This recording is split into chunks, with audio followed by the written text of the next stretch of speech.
All right, everybody, we are back here. This is technically game number 2, although the record shows that it is a potential third point on the line here, going up MegaZero against Aniratak. Looks like Aniratak has actually taken the barrier teleport strategy, going to try to combat MegaZero with his own kind of little tricks here, as we'll see what they wind up doing. Aniratak actually does go with the Doran's Blade start and everything, saying survival of the fittest, Darwin, and stuff. Close enough to chemistry, sciencey, and everything like that. So we'll see if Aniratak can adapt the strategy that MegaZero has done, or if MegaZero could just do it a little bit better than Aniratak, because I don't think I've seen Aniratak do this at all whatsoever in the entire tournament.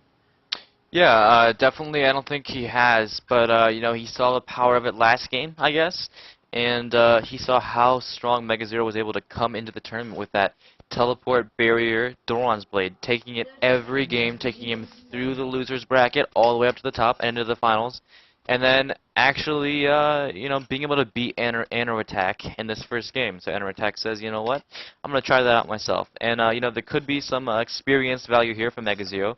He has been using this build since the beginning of the tournament, very experienced with it, whereas Aniratak just picking it up this game, maybe not as experienced with it, maybe doesn't know exactly when to teleport, when to use the spells, how to play it with the Doran's Blade, whatnot. But we're going to see in this match.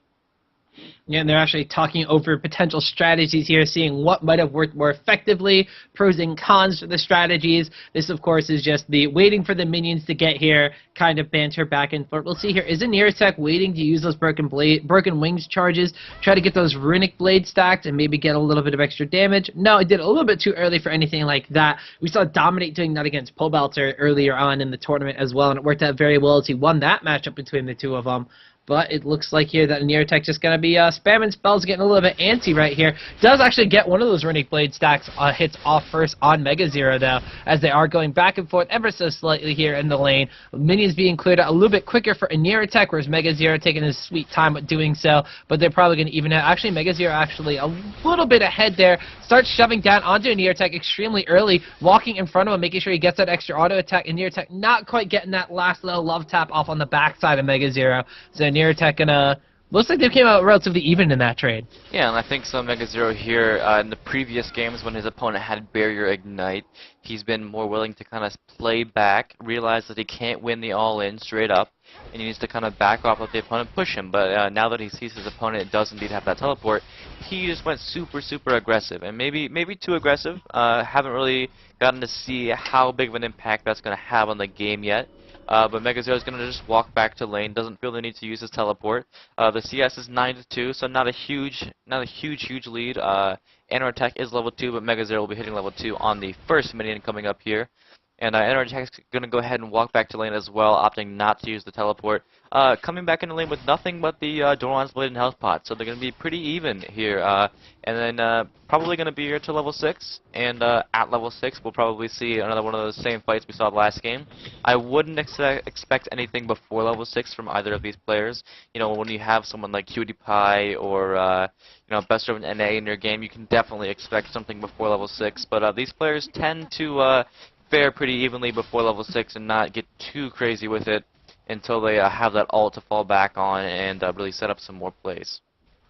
Alright, let's see what winds up happening here. Both of them actually only have 4 health potions, and Aniratak didn't actually wind up buying the 5th one there. Don't know if it's a bit of a misclick or what, but we'll wind up seeing with this. Both hit level 3 at a close enough to the same enough amount of time, and Aniratak just hit it right now. MegaZero about half an experience bar ahead. There's a very large minion wave here for Aniratak to try to farm off of them. MegaZero might not let him do that though. Uses the Valor to get into the brush, and Aniratak going to be trading a little bit of damage with Broken Wings being spaced out a little bit better for MegaZero. Keyburst goes off though, and Aniratak saving the Broken Wings combo, lands all of them on the MegaZero. Keyburst after that Valor there, MegaZero going to take a tower shot for his troubles, and Aniratak might slightly be a little bit ahead in that one, but there's still a very large minion wave right here. MegaZero has hit level 4, and Aniratak's going to hit that one after this wave gets cleared out, and we'll see if there's any more aggression between the two parties. Yeah, so MegaZero with this low HP he has right now, I don't think he's going to want to use the same strategy he used last game, where he would shove the creep wave and then stand behind Aniratak and attack the turret, forcing Aniratak to either attack MegaZero or attack the creeps for the CS. And, you know, like I said before, that was a win-win for MegaZero. But, you know, MegaZero is getting some HP here, so I think maybe level 5 or so he might actually try to use that strategy and implement it in this game as well. Yeah, so it looks like here, level 4 for MegaZero. He's going to hit it a little bit ahead of time from Aniratak. Aniratak going to just trade some damage back and forth. Keyburst goes also. Aniratak has to back off from that one. MegaZero hits level 5. He has level 3 of that Broken Wings combination, and Aniratak still only residing on level 2.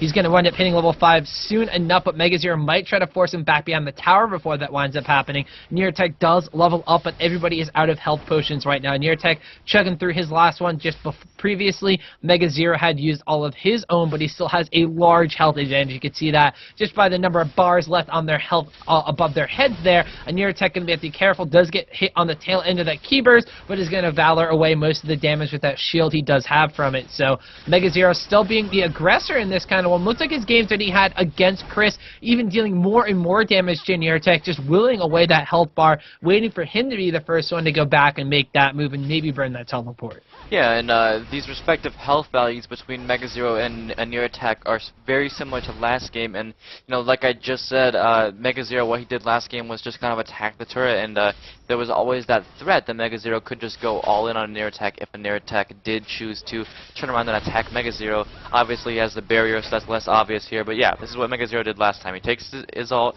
and starts whacking on the turret a little bit. He's gonna wait out that barrier and probably get first blood. Yep. Yep, so he waits it out. MegaZero going to take first blood in game number 2, technically game